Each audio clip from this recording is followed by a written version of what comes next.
When I learned my parents gave the family business to my younger sister, Emily, something inside me snapped. For 12 years, I had poured every ounce of energy into that company. 80-hour weeks, sleepless nights, holidays, sacrificed all for a future I thought would eventually be mine. Dad's words still sting. Emily's better with people. As if charm at cocktail parties outweighed years of sweat and sacrifice. Mom's voice followed. Softer, but cutting deeper. You can still help from behind the scenes. Behind the scenes. That's where they wanted to keep me. Invisible, indispensable, but never worthy of the spotlight. A week later, when Dad called in a panic about losing our biggest client, I didn't rush to fix it like I always had. Instead, I said evenly, "Let Emily handle it, she's the heir, right?" And for the first time in years, I felt strangely free. I wasn't always bitter. For years, I believed that if I worked hard enough, my parents would see me as the natural successor to Matthew's construction. I started at 20, spending summers hauling lumber, sweeping job sites, and learning how a building rises from dust and steel. While my friends backpacked through Europe, I was pouring concrete under the July sun, proud to be part of something lasting. By the time I entered college, I knew construction wasn't just a job. It was in my blood. I studied engineering while working part-time and estimating, learning to calculate costs down to the last bolt. After graduation, Dad gave me a full-time role, not glamorous, not managerial, just hours of spreadsheets and site visits, and I thrived. Over 12 years, I grew into operations manager, running projects worth millions. Every success felt like proof that I was building not just towers, but my future place in the company. Emily, meanwhile, was in New York. She dabbled in marketing, floated between internships, then hopped from one boutique agency to another. She came home for Christmas sometimes, Thanksgiving, flashing photos of rooftop parties and glossy clients I'd never heard of. My parents clapped for her stories like she'd conquered Wall Street. I told myself it didn't matter after all. She wasn't here sweating alongside us. I was the day of the boardroom meeting is burned into my memory. Dad sat at the head of the polished mahogany table, the signet ring on his hand gleaming under the fluorescent lights. Our longtime attorney, Richard, shuffled papers with that detached, calm lawyer's perfect. Mom hovered proudly at Emily's side, her hand resting on my sister's shoulder as if crowning her.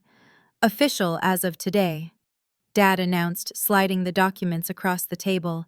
His voice carried the weight of finality, the kind of tone he used when closing a multi-million-dollar deal. Emily's smile was radiant, sympathetic, even as if she knew I'd just been cast as the supporting role in a play I'd spent 12 years rehearsing to lead. "You'll still be operations manager," Dad reassured me as though tossing me a lifeline. "Your role is secure." Emily leaned forward, her voice dripping with practiced compassion. "I couldn't do this without you, Rachel. You know the technical side inside and out. Together, we'll be unstoppable." I stared at her, at the self-assurance in her hazel eyes, our father's eyes, and wondered if she truly believed she deserved this. Why Emily and not me? The question slipped out before I could stop it. Silence fell. Richard suddenly found his briefcase fascinating. Mom's smile tightened. Dad cleared his throat. "Emily has the vision," he said finally. "She's better with people. Clients love her. You're brilliant with operations, but I'm not CEO material." I finished for him. He didn't deny it. And in that moment, something inside me shifted. 12 years of loyalty, sacrifice, and quiet faith collapsed into a single realization. To them, I was never meant to lead. That night, I sat on my balcony with a glass of whiskey and my laptop balanced on my knees, staring at the glowing skyline of the city. In the distance, I could pick out several buildings. Matthew's construction had raised monuments to 12 years of my sweat and sacrifice. One tower in particular, the Harrington project, glimmered like a reminder of everything I had poured myself into. I had stayed awake for 72 hours, finalizing that bid, innovating a construction method that beat out competitors twice our size.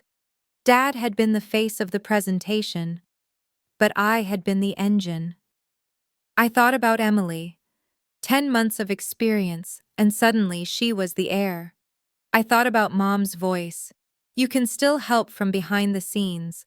A supporting character, a shadow. And in that silence, a decision crystallized. If the company wasn't mine, then it didn't deserve every piece of me. If my sacrifice meant so little to my family then, maybe it was time to stop bleeding myself dry for their approval. The next morning, I set my alarm for 7 a.m. instead of 5:30.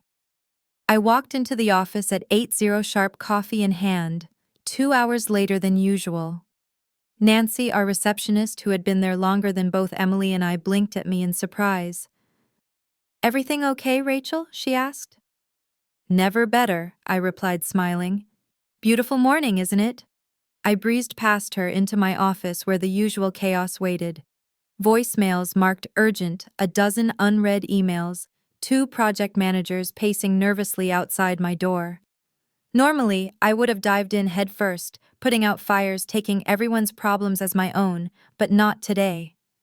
I listened, offered clear instructions, and sent them on their way in under 30 minutes. No hand-holding, no midnight follow-ups, just management. At noon, Emily appeared in my doorway. "Ready for lunch? We should talk through the transition." "Can't today," I said without looking up from my screen. "I've got plans." Her smile faltered. "I thought we agreed. There's nothing to discuss." I cut in. "You're the heir. I'm operations. Business as usual." For the first time, I saw her confidence waver, but I didn't let myself soften. That evening, at exactly 5 p., I shut down my computer, gathered my things, and walked out the front door without a backward glance. The freedom was intoxicating. It didn't take long for the cracks to show. Within 2 weeks, whispers were spreading through the office. A bid miscalculated here. A delivery date promised there. Numbers that didn't add up. At first, I ignored them. Not my department, not my problem. For once, I wasn't the safety net. Then came the Westridge project.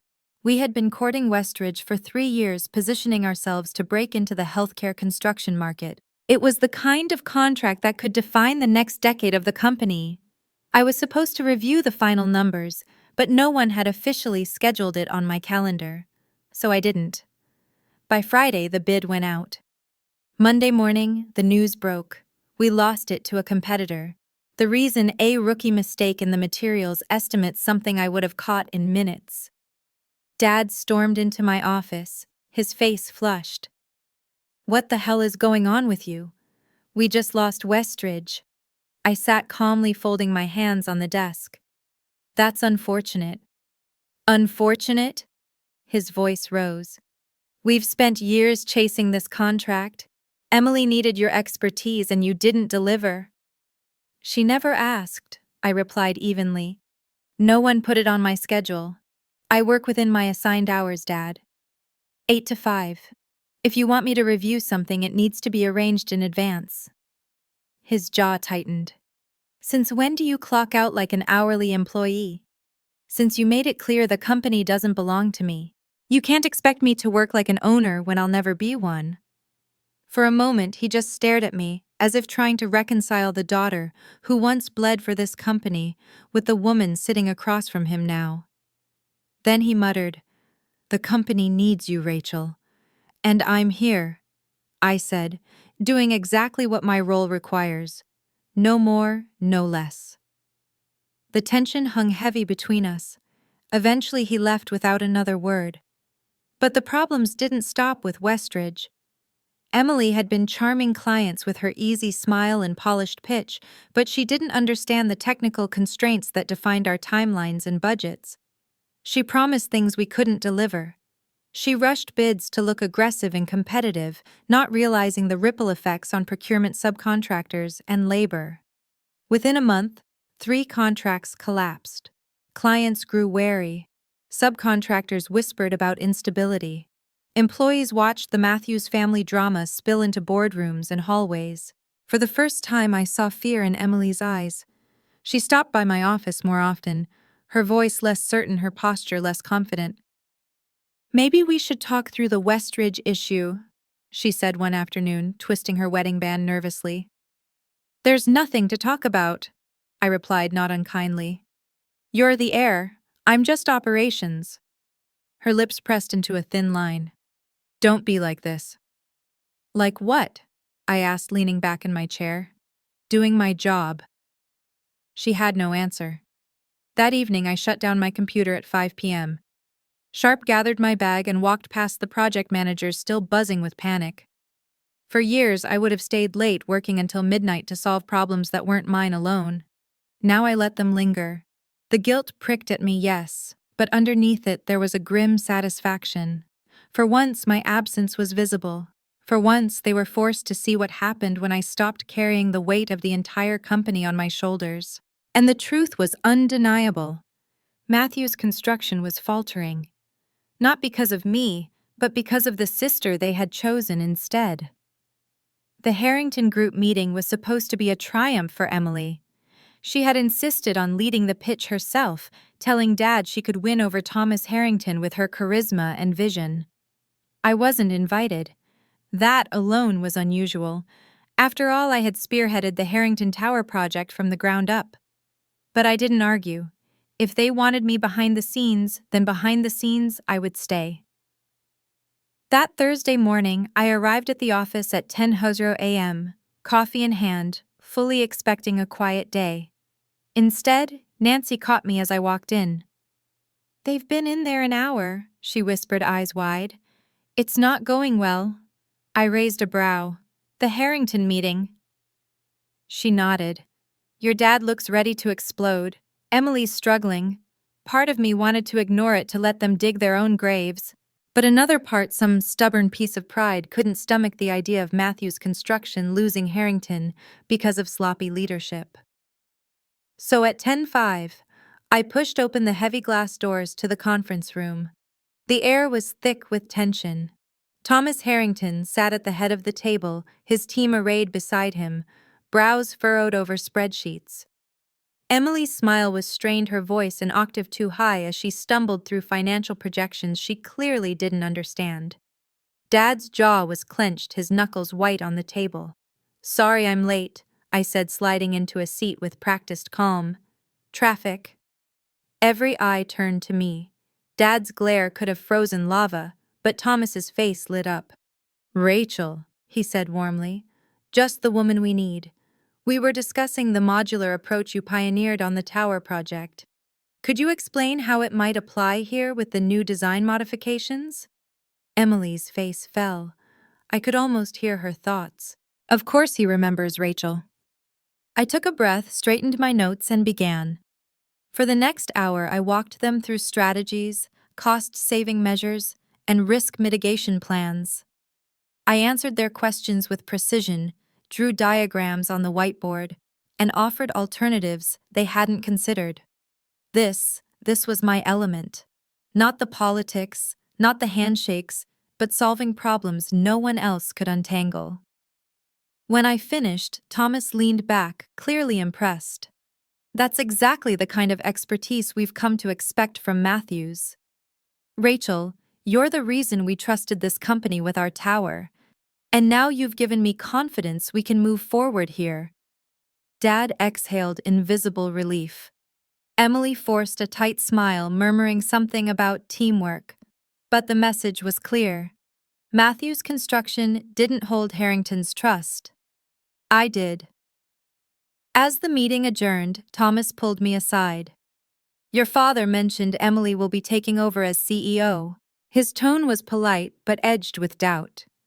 That's the plan, I said, keeping my voice neutral. Interesting choice. His eyes sharpened. For what it's worth, Rachel, Matthews won Harrington because of you, not anyone else.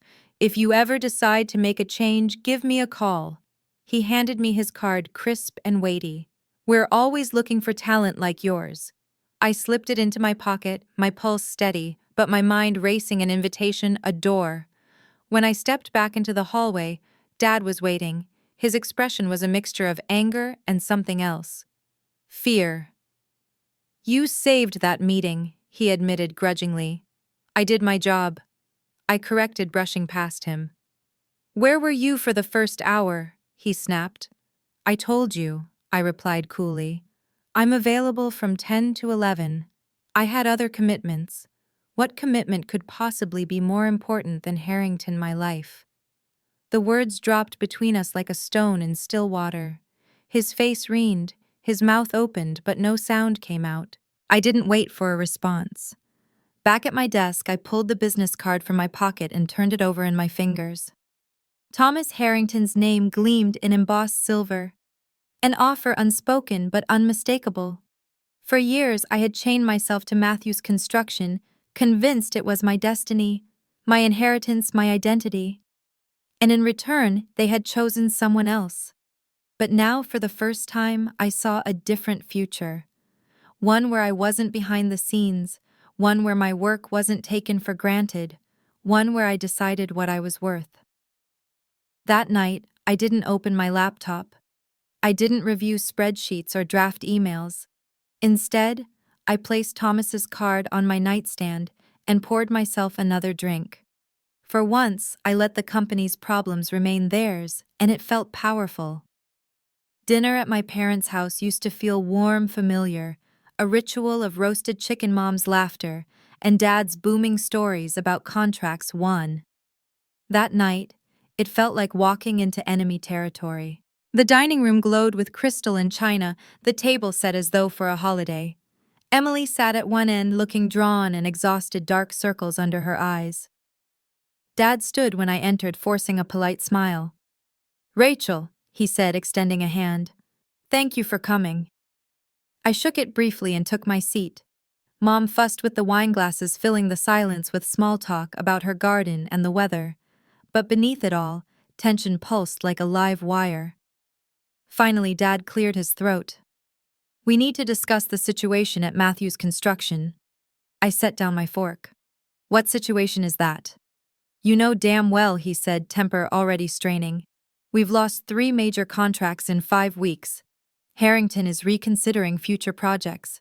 Subcontractors are nervous. The company your grandfather built that I expanded with my own hands is on the brink. We can't afford more mistakes." "And you think that's my fault?" I asked evenly. "I think you could help prevent it," he replied. Emily leaned forward, her voice small. "Rachel, I know I messed up. I'm in over my head and I can admit that. But this is our family legacy. Please don't let it collapse because you're angry." Her words were softer than I'd expected, tinged with humility. But they came too late. "This isn't about anger," I said. "It's about value, about recognition." "We recognize your value," Dad insisted. "That's why we're here. We want you back fully committed." "On what terms?" I pressed. Dad glanced at Mom before answering. "Equal partnership, co-CEOs.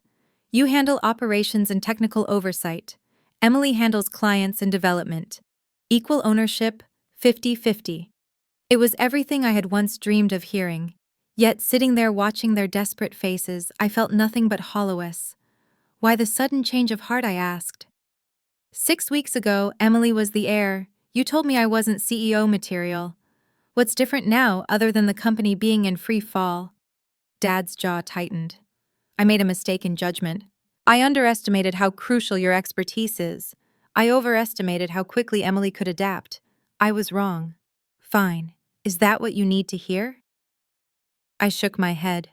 "What I needed was for you to see me before the crisis, to value 12 years of sacrifice before everything fell apart. Now it's too late." The silence stretched heavy and suffocating. Emily's eyes filled with tears. Mom reached across the table, her hand trembling. "Rachel, please don't throw this family away." I drew a steady breath, then reached into my jacket pocket. An envelope slid across the table, landing in front of my father. "What's this?" he asked, voice wary. "My formal resignation, effective 2 weeks from today." His face drained of color. "You can't mean I do," I cut in. "I've accepted a position with Harrington Development Chief Operations Officer, full authority, with an ownership track." So the words hit like a thunderclap. Emily gasped, covering her mouth. Mom's eyes widened in shock. Dad stared at me, betrayal etched across his features. "You're leaving Matthews for Harrington?" His voice cracked. Our biggest competitor. I gave this company 12 years, I said quietly. 80-hour weeks, holidays, relationship sacrificed. And when the time came, you handed it to Emily. Now I'm making the best choice for my future. Emily's voice broke. You're abandoning us. Abandoning me. I looked at her fully, really seeing her, the golden child always the center now drowning. For the first time she seemed fragile, frightened. You should have thought about that before you accepted a role you weren't ready for, I said softly. Actions have consequences, Emily. Welcome to the real world. Dad shoved back from the table, anger flaring. If you walk out now, don't expect to be welcomed back. You're choosing to become our competitor. There's no one doing that. I rose, my hand steady on the back of the chair. I'm not your enemy, Dad. I'm just not your safety net anymore. You made your choice. Now I've made mine. The air was thick with silence as I walked out. For years I had dreamed of this table as the place I would one day inherit leadership. Instead, it was the place I cut ties. And strangely, as I stepped into the cool night air, I felt lighter than I had in years. My last 2 weeks at Matthews passed in a blur of whispers and cold shoulders. Dad barely spoke to me, communicating only through clipped emails. Emily oscillated between tearful pleas and icy silence. Mom busied herself with casseroles and polite small talk as if food might plaster over cracks in a crumbling foundation. On my final day, Nancy organized a small farewell gathering. Colleagues I had mentored hugged me, thanked me, and wished me well. My family didn't come. Their absence stung, but it also clarified everything. Matthew's construction wasn't my home anymore. Harrington was. From the moment I stepped into Thomas Harrington's sleek glass office, I knew I had made the right choice. Within 6 months, I streamlined operations, implemented new cost-saving strategies, and boosted profits nearly 20%. My team respected me. My ideas carried weight. For the first time, I wasn't behind the scenes. I was at the center. Thomas praised me openly. Rachel, you've exceeded every expectation. You're not just good at what you do, you're exceptional. Those words meant more than I could admit. Recognition, validation. Everything I had once craved from my parents I now received from colleagues who saw me for my talent, not my last name. Meanwhile, rumors about Matthews trickled through the industry. Contracts lost, deadlines missed, subcontractors demanding payment up front, clients quietly shifting to competitors. Emily's charm was no substitute for competence. Then the call came. It was Nancy, her voice trembling. Rachel, your father had a heart attack last night. The world seemed to tilt. Is he?